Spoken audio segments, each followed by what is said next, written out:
Občas hamlivá, niekedy príliš smelá, to s čím pochváliť sa môže, tak toho je veľmi veľa. Darmo by si na ne hľadal chyby, ona vlastní iba klady, medzi ktoré patria je rozprávkovo krásne vnady. Nemusím hovoriť, nemusím písať, nemusím vôbec nič robiť preto, aby som obhal tvoju krásu, pretože každému jasné je to, že ani dúha z pestrých farieb, ani modré z neba nie je krajšie od teba. Si poklad, ktorý chodí, si poklad, ktorý dýcha, inými slovami si tejto zeme pícha. Kráľovna krásy, to je titul, ktorý na teba sa hodí, lebo tak milé dievča sa raz za 1000 rokov narodí. Tak jedinečná, ten čo riadi život zhora, tak dokonalá, jak perla vylovená z mora, tak príjemná, ako svieži jarný Vánok, tak sladká, jak sladký, dokáže byť len spánok. Tak jedinečná, ten čo riadi život zhora, tak dokonalá, jak perla vylovená z mora, tak príjemná, ako svieži jarný Vánok, tak sladká, jak sladký, dokáže byť len spánok.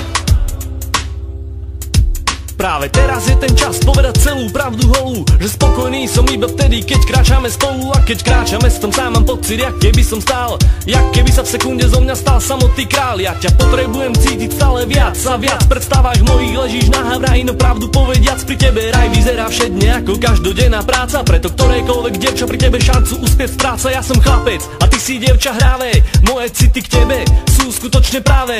Neviem síce toho moc, no jednu vec povedať ti viem, a to vec je, že ťa milujem. Jedinečná, ten čo riadi život zhora, dokonalá, jak perla vylovená z mora, viac príjemná, ako svieži jarný Vánok, viac sladká, jak sladký býva nočný spánok. Jedinečná, ten čo riadi život zhora, dokonalá, jak perla vylovená z mora, viac príjemná, ako svieži jarný Vánok, viac sladká, jak sladký býva nočný spánok. Text tejto piesne bol inšpirovaný tebou, je napísaný pre teba a o tebe.